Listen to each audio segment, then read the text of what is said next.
Piece party का है और इसमें सभी लोगों का हिमायत मौजूद है, सभी लोग इसमें शामिल हैं। और अभी चूंकि भाई आमिर रशादी साहब राष्ट्रीय उलमा काउंसिल का एक प्रोग्राम अभी आजमगढ़ में हो रहा है, इसलिए मुझे अभी तुरंत वहां जाना होगा। इसलिए मैंने चाहा कि आप लोगों से एक बात आप गौर से सुन लें। इस देश में 1952 से चुनाव हो रहा है। कुछ कौमें हैं, वो कौमें हर चुनाव के बाद वो तरक्की करती चली जा रही हैं, मगर कुछ ऐसी कौमें हैं जो हर चुनाव के बाद लगातार कमजोर होती चली जा रही हैं। अगर आप गौर फिक्र करेंगे कि आखिर वो कौन सी वजह है और वो कौन सा तरीका है कि वोट हमारे संविधान के हिसाब से सबका वोट बराबर है, किसी का वोट मजबूत या कमजोर नहीं है, मगर एक शख्स वोट देता है, एक समाज वोट देता है, वो समाज तरक्की करता है और दूसरा समाज वोट देता है, वो समाज बदहाली को जाता है, बर्बाद होता है, कमजोर लाचार बेबस होता है। वो कौन सा तरीका है?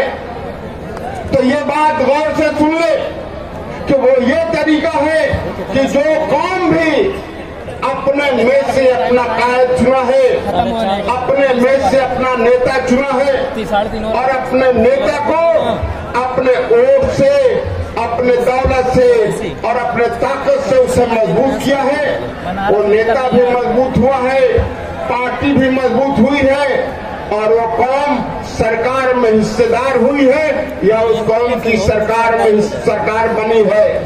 और जब तक हिस्सेदारी नहीं होगी किसी समाज का, जब तक पार्टी मजबूत नहीं होगी, नेता मजबूत नहीं होगा, सत्ता में हिस्सेदारी नहीं होगी या सत्ता नहीं मिलेगी, तब तक कोई समाज आगे बढ़ नहीं सकता है। इससे किसी मजहब से कोई वास्ता नहीं है, जात बिरादरी से कोई लेना देना नहीं है, तादाद से कोई मतलब नहीं है। जैसे हमारे दलित भाइयों में जब तक चमार भाइयों ने सबको वोट दिया है, पिछड़े समाज में यादव भाइयों ने जब तक सबको वोट दिया है, जाट भाइयों ने पिछड़े भाइयों में जब तक सबसे वोट दिया है, उनके भी विधायक रहे हैं, उनके भी मंत्री रहे हैं, उनके भी एमपी रहे हैं, मगर उस समाज का भला नहीं हुआ है। कुछ लोगों का भला हुआ है जो विधायक बने या एमपी हुए, मगर पूरे समाज का भला नहीं हुआ है। यहाँ यादव समाज का बेटा यहाँ मुख्यमंत्री रहा है कांग्रेस का, और कांग्रेस का जगजीवन राम इस देश के उप प्रधानमंत्री और रक्षा मंत्री रहे, मगर समाज की हैसियत नहीं बदली।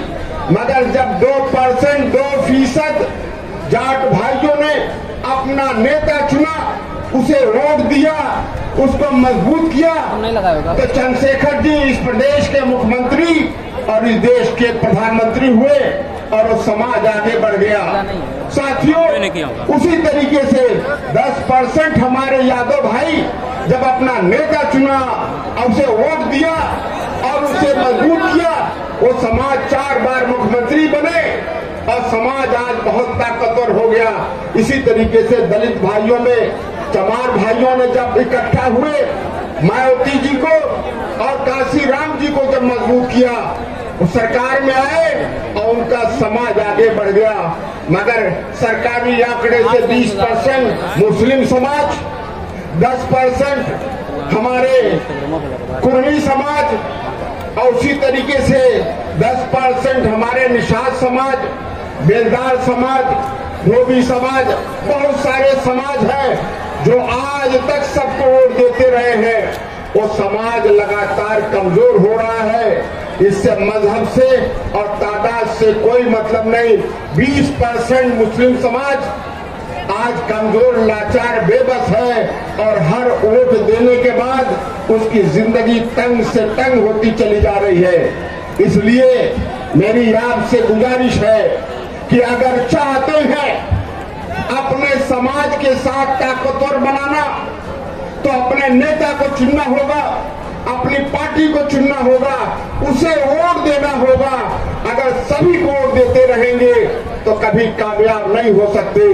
आज बहुत बड़े दुर्भाग्य का बात है, अलमिया है कि हमारे समाज के लोग चाहे खाने पर सबकी सरकार बनाते हैं, बिगाड़ते हैं, किसकी हवा है, कौन जीत रहा है, उसे वोट देते हैं। ये जब तक करेंगे हमारी जिंदगी हर चुनाव के बाद तंग होती चली जाएगी।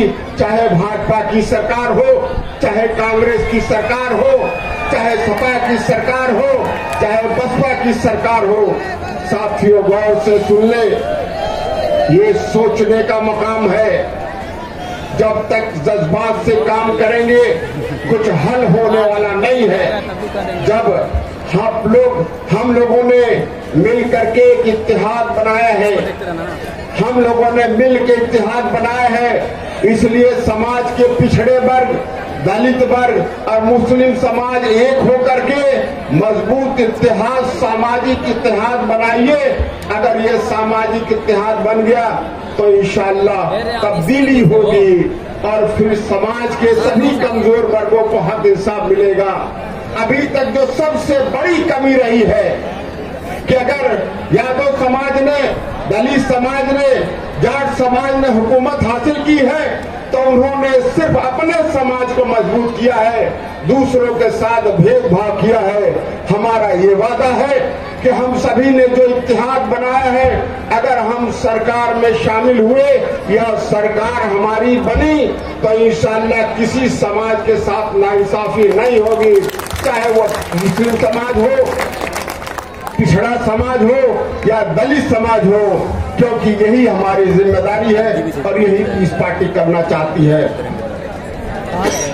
आप लोगों ने बातें सुनी, मेरी यही गुजारिश है कि गौर से सुनिए और उस पर अमल करिए, क्योंकि यहाँ आने से तभी फायदा होगा कि आप घर जाकर के इस पर अमल करें। बहुत सारी पार्टियां हैं जो ताकतवर है, सत्ता में रही हैं, आज पैसा लुटा रही हैं, अफवाहें फैला रही हैं, लोगों को गुमराह करने की साजिश कर रही हैं।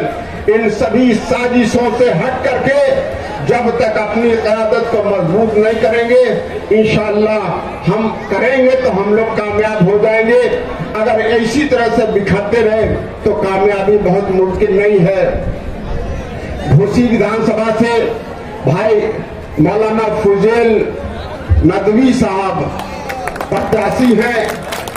मैं आप सभी से गुजारिश करूंगा कि वे वोट दें और यहाँ से प्रत्याशी मऊ से भाई मुनव्वर, जिनको नाम कम मुर्गा बाबा के जादे के नाम से जाना जाता है, तो मुनव्वर भाई